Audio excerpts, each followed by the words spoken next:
Hey guys, welcome to the launch of Ducati's first motocross bike, the Desmo 450. It's a 2026 model actually, and we got our first ride on it today out here just outside of Bologna. And wow, what an incredible motorcycle. Really excited for this brand to come through. They gave us a tour through their shop. The history this place has, their passion for racing, it's absolutely incredible. And so really excited to see what they do in the sport. It's awesome to have them involved and engaged. And Tony Caroli was out here today, was actually very helpful with setup. But I want to take you through my first impression of this thing. Very simple to tell you about what's new, everything. Brand new motorcycle, top to bottom. I'm gonna start with let's start with the engine, okay? And kind of give you my first impression of this. And I guess I gotta start with what is Desmo.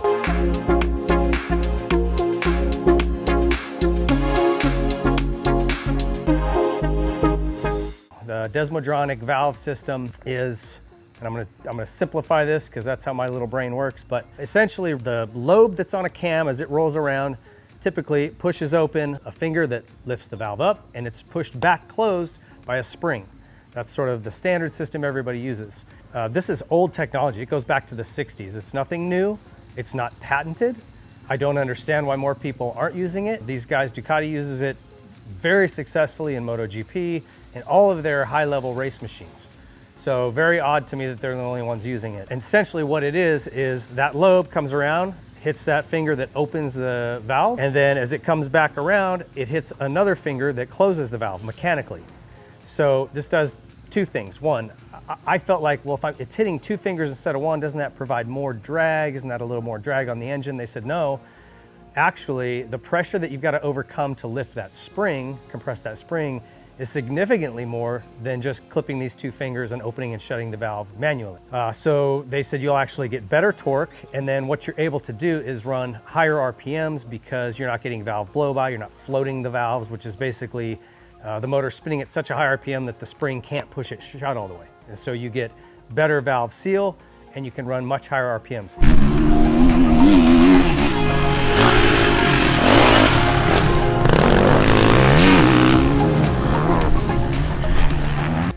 They had to tone this motorcycle down in terms of how high it would rev. For just some reference, their MotoGP bike revs to about 20,000 RPMs. This they shut off at around 11,000 and some change, but it can rev much higher, 15, 16,000 RPMs. And the issue with it was noise.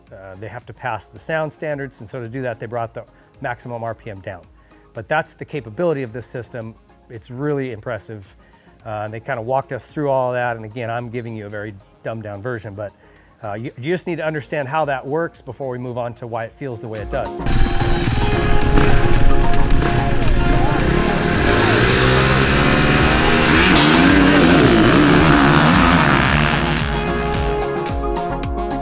So, what does it feel like on the track? And what I would tell you is it's got a very soft roll-on. You know, some bikes will, at the crack of the throttle, kind of leap out from under you. This doesn't do that. It almost feels, I don't want to say slow or soft, but it's a very subtle roll-on. And they talk about how they get better torque numbers down low with this Desmodronic system. And you don't really feel that right away. Like if you're just rolling out of a turn, it's very usable, it's very mellow, but hang on because it starts to build quickly and it builds unbelievably hard.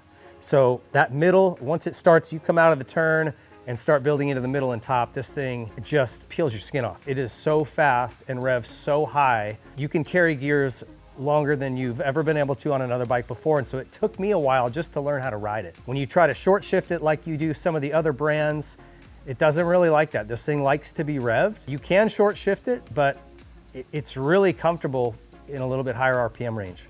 So that was something that took a little time to get used to, but it's incredibly effective. You're shifting way less than with other bikes.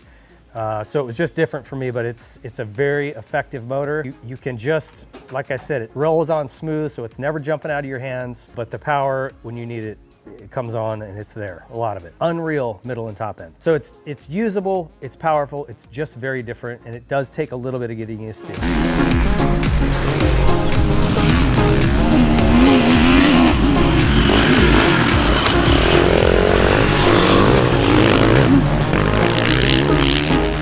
Let's bump over to the chassis. It's comfortable. Right away you get on it, it feels comfortable. It doesn't feel odd. At times when new bikes have come in the past, it just feels wonky, like it's not all working together. None of that with this bike. Very, very comfortable when you jump on.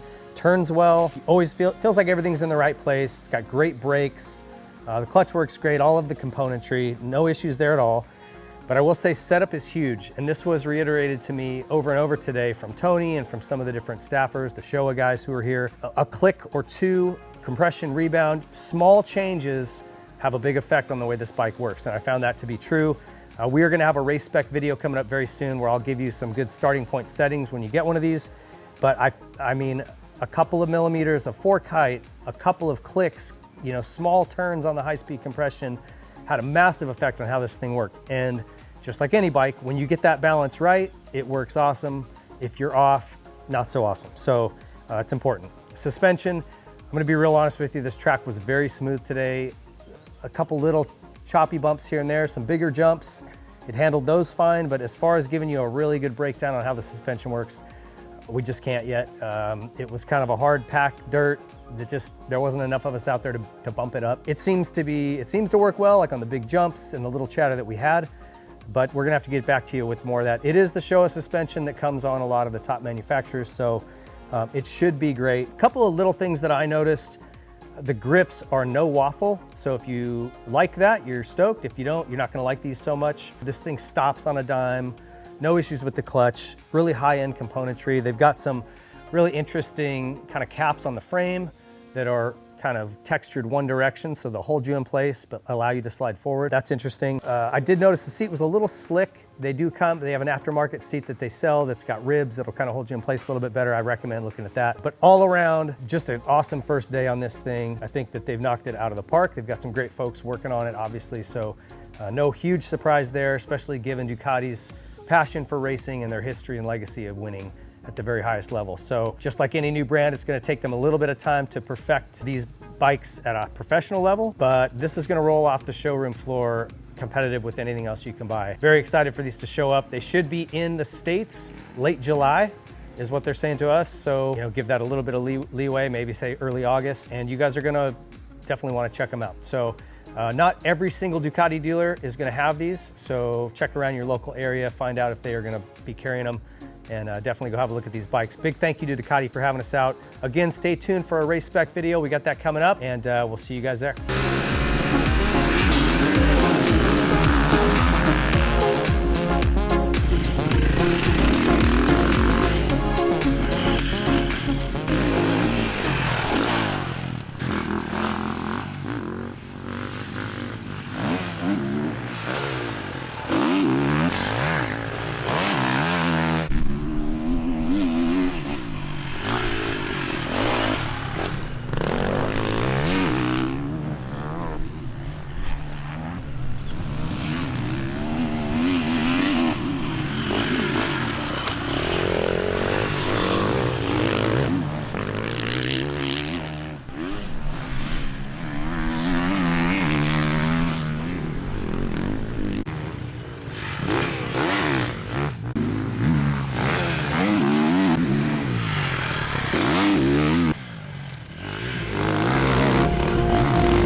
If you like this video, please be sure to leave a like, subscribe to the channel, hit the notification bell so you don't miss any of our future videos, comment what you thought, and share it with your friends.